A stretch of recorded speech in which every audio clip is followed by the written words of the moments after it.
Bon, eh bien, nous avons reçu la yaourtière. Donc, le lait qu'on utilise, c'est du lait importé d'Allemagne, visiblement. Ça, c'est du lait entier que j'ai besoin. Mais il y en a aussi en Chine. À l'avenir, je pense qu'on testera des laits peut-être un peu moins chers. Mais celui-là, il est pas si cher que ça. Bon, en tout cas, c'est une yaourtière. Rien de plus classique. Sauf que, bon, évidemment, tout est en chinois. Du coup, j'ai ramené de France une bonne dizaine de ferments comme ça. J'ai pas encore des moyens simples pour mélanger, donc je vais carrément essayer de mettre ma poudre, mon ferment directement dans le pot et je vais secouer. On fait avec les moyens du bord là.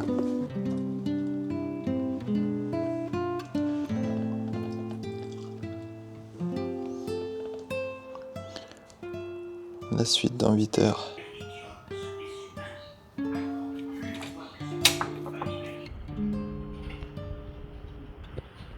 Alors, ils sont bons nos yaourts maison? Oui, C'est quoi? c'est du sang de canard et du tofu. Du sang de canard et du tofu Ça, c'est du sang. Ça, c'est tofu. pimenté. Voilà, on a reçu le four. Le deuxième carton. Ça va, il est léger. Il est encombrant, c'est tout. T'as vu le truc La prise, elle est là. l'aération.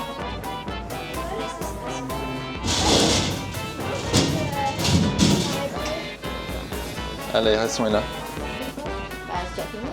Moi, je sais pas. Il n'y avait pas plus petit. Non, le plus petit c'était du 20 litres. C'était 3 fois plus petit en termes de volume. Et ça aurait pas allé. On a bien vu que il était tellement petit que le pain aurait touché le haut du four en fait. Vu que j'ai déjà ma plaque en plus. Là on le met dans le coin pour le caser et pour ouvrir la porte. Après quand on le fait fonctionner, on décale un peu comme ça s'il y a plus d'aération. Et c'est bon. Pour tester notre tout nouveau four, j'ai suivi la recette de cookies de Philippe Etchebest. Je coupe des morceaux de beurre, normalement c'était 100 grammes, j'en ai mis un peu moins.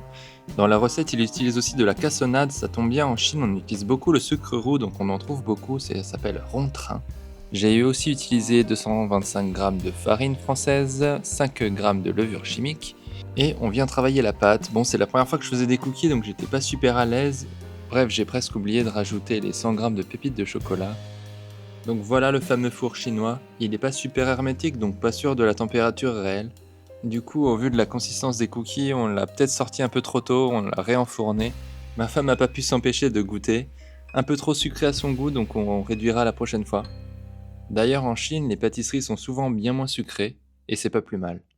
3e jour de levain et on va le rafraîchir. On va faire l'opération journalière pour le levain qui consiste à rajouter de l'eau et de la farine tout simplement au levain.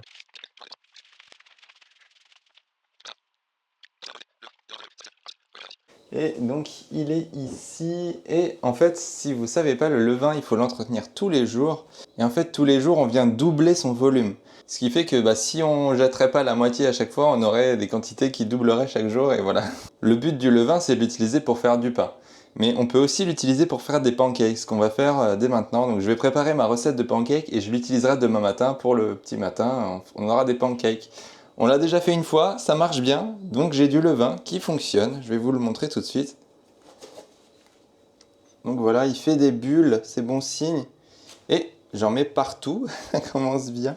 Donc la recette de la pâte à pancakes, c'est pas sorcier, c'est assez simple. Il va me falloir 160 g de mon levain, ensuite je vais prendre 130 g de farine, 40 g de sucre, du lait, je vais prendre du lait de Chine, 200 g de lait du coup. Je vais avoir besoin de faire fondre du beurre, j'ai du président, 60 g fondu, je vais utiliser ça pour le fondre parce que j'ai pas de micro-ondes ici, et un œuf.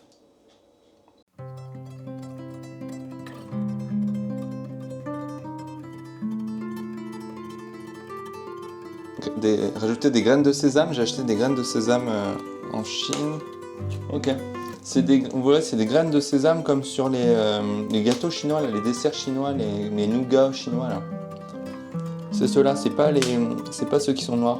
Je vais verser mon beurre dans le lait et l'œuf, mais je vais bien m'assurer de tourner en même temps, verser doucement.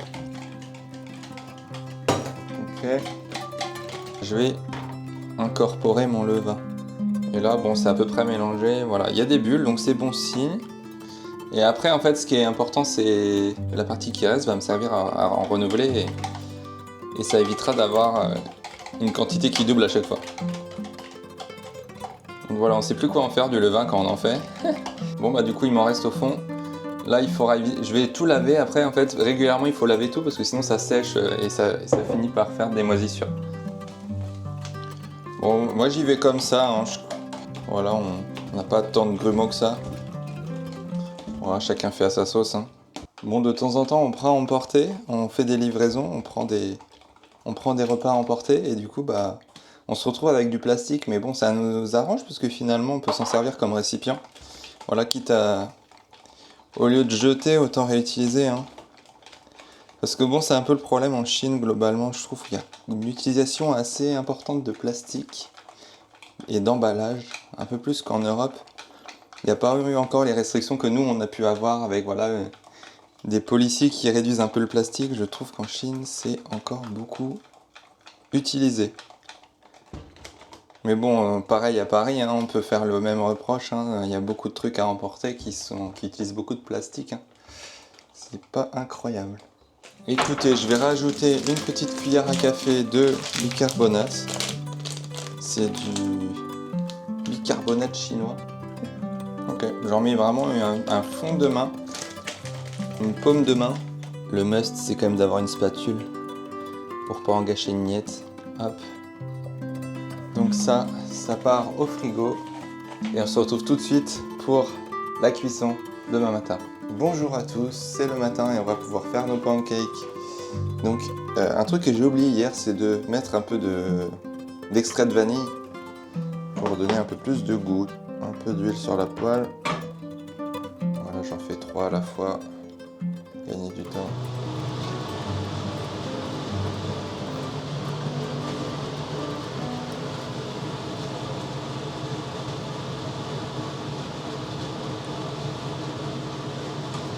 Bon bah ça marche bien, hein, ça fait des petites bulles là.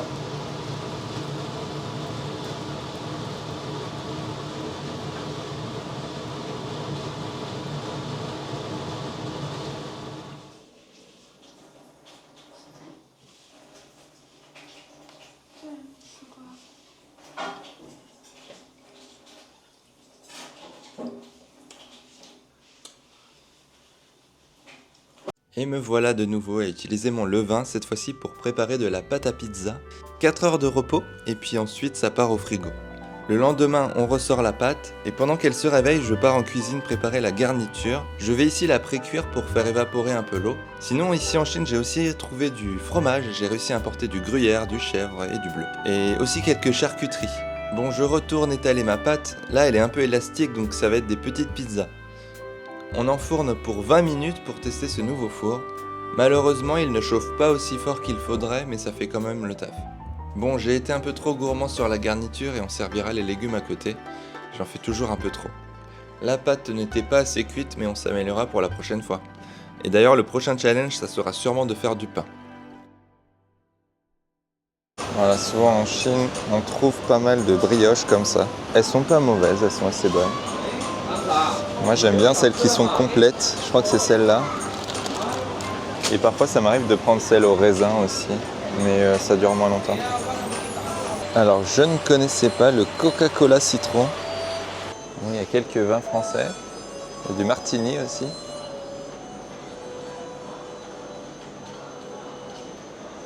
Pinot noir, Bourgogne. Alors ici, les crabes ont l'air d'être attachés vivants et mis directement au rayon pour éviter de se faire pincer quand on les prend. Bon, on fait quelques courses au supermarché, mais en Chine, on va principalement utiliser une application mobile pour faire nos courses directement depuis chez nous et on se fait livrer directement. C'est super pratique et c'est très utilisé en Chine maintenant. On peut vraiment commander de tout et n'importe quoi et avoir une livraison dans l'heure qui suit. Il faut dire que le réseau des livraisons en Chine est très développé. Il y a beaucoup de livreurs qui sont vraiment disponibles pour prendre des livraisons et les délivrer quelque part. Les commerces ont juste à déposer les livraisons devant leur boutique et les livreurs viennent directement les chercher. C'est évidemment aussi le cas pour les repas et ça nous arrive parfois le matin de prendre des petits repas en livraison, comme ce matin-là où on a pris des zongzi, des petits triangles au riz gluant que je me suis empressé de tester avec les enfants. Et voilà, c'est tout pour cette vidéo. J'espère que vous avez apprécié nos petites recettes et plats du quotidien. En tout cas, je ne sais pas quelle sera notre prochaine vidéo, mais nous avons encore beaucoup de choses à visiter à Chinta. On vient seulement de s'installer, on s'est pas mal concentré sur la maison, sur les ingrédients pour cuisiner, et quelques petites balades dans notre quartier, et notamment la plage, comme vous avez pu le voir dans la précédente vidéo. Nous préparons aussi notre prochain voyage dans les semaines à venir, donc nous aurons l'occasion de vous partager tout ça. Portez-vous bien et à bientôt!